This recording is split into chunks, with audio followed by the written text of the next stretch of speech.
సరూర్ నగర్ అప్సరా హత్య కేసులో పూజారి సాయి కృష్ణకు జీవిత ఖైదు విధించింది రంగారెడ్డి కోర్టు.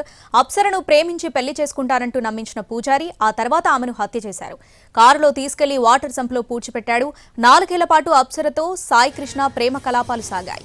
పెళ్లి చేసుకోవాలని వెంటపడ్డంతో అప్సరను హత్య చేశాడు సాయి కృష్ణ. జీవిత ఖైదుతో పాటు సాక్ష్యాలు తారుమారు చేసినందుకు 7 ఏళ్ల జైలు శిక్ష విధించింది న్యాయస్థానం.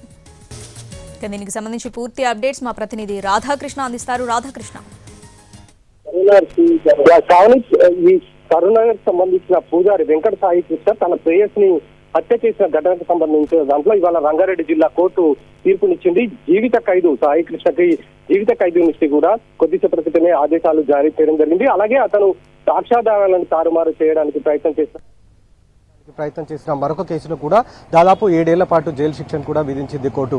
దీనికి సంబంధించి అంటే 2023 జరిగిన ఈ హత్య కేసుకు సంబంధించిన దాంట్లో పోలీసులు పూర్తి స్థాయి ఎవిడెన్స్ కూడా సేకరించి కోర్టులో ప్రొడ్యూస్ చేయడం జరిగింది. దీనిపైన కోర్టు పూర్తి స్థాయి విచారణ జరిపిన తర్వాత ఇవాళ జీవిత ఖైదు విధిస్తూ ఆదేశాలు జారీ చేయడం జరిగింది. ఈ కేసుకు సంబంధించిన దాంట్లో వెంకట సాయి కృష్ణ తన ప్రేయసి అప్సరను 2023లో హత్య చేయడం జరిగింది. అతను సరూర్నగర్లో వీళ్ళిద్దరు కూడా నివాసం ఉంటారు.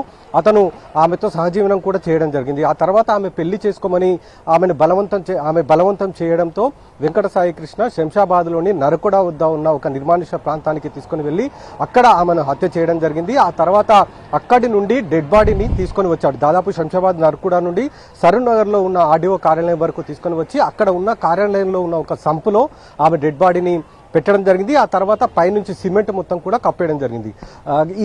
ఈ ఘటనకు సంబంధించిన తర్వాత అప్సర కనిపించట్లేదు అంటూ కూడా ఆమె తల్లిదండ్రులు ఫిర్యాదు చేయడం జరిగింది. దానిపైన కేసు నమోదు చేసిన పోలీసులు చివరికి వెంకట సాయి కృష్ణ ఆమెను హత్య చేసినట్లు కూడా గుర్తించడం జరిగింది.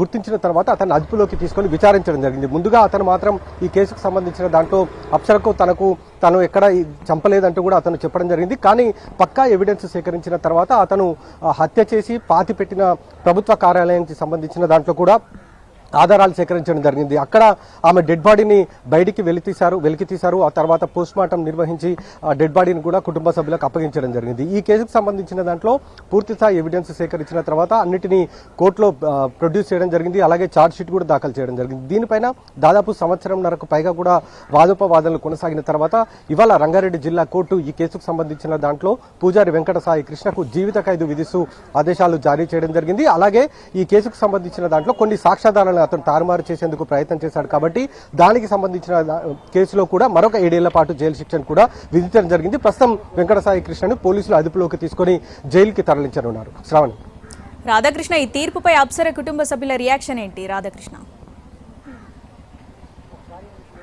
ప్రస్తుతం అప్సరకు సంబంధించిన కుటుంబ సభ్యులు ఎవరు కూడా ఈ హైదరాబాద్లో లేరు. వాళ్ళంతా కూడా తమ స్వగ్రామమైన ఆంధ్రప్రదేశ్కు వెళ్లిపోయిన సిచ్యువేషన్ చోటు చేసుకోవడం జరిగింది. ఎప్పుడైతే అప్సర చనిపోయిందో ఆమెకు సంబంధించిన డెడ్ బాడీని వాళ్ళు హ్యాండ్ ఓవర్ చేసుకున్న తర్వాత వాళ్ళు ఇక్కడ నుండి నేరుగా వాళ్ళ స్వగ్రామానికి వెళ్ళిపోవడం జరిగింది. ప్రస్తుతం వాళ్ళ స్వగ్రామంలో ఉన్నారు. హైదరాబాద్లో ఎవరూ లేరు.